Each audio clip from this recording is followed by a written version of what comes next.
yesterday. And with that, we'll be happy to take your questions. Yes, ma'am. Yesterday was a tragic day.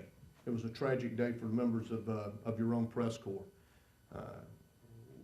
We really are sympathetic to the families and the friends of Mr. Ortega, who was killed yesterday. We also had an American journalist, Mr. Laughlin, who was wounded, who has since been moved. And I even had reports that there was potentially a French journalist that had been wounded, but I can't not confirm that one. I won't. So I'm not jumping on that bandwagon. Y'all may know more about that than I do. But with that, it was also tragic for another reason. There were some Haitians that were killed, and that is extremely sad, because that's exactly why we're here, is to try to help provide the stability where they can get on with the democratic process and electing their officials and getting on back to a normal life. Yes, ma'am. I know two things about him. One, he was firing at my Marines, and two, he was killed. I do not know who he was, and we did not recover him. How does this change the peacekeeping operations overall, and who gave the order to open fire?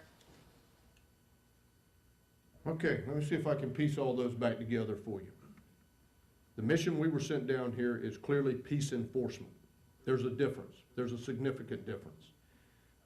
What we're going to do is it is our job to try to establish the stability which will allow a transition to the peacekeeping mission. So that's just kind of that's the first part. Hopefully that one answers it. What does it do to it overall? I don't think it damages it whatsoever.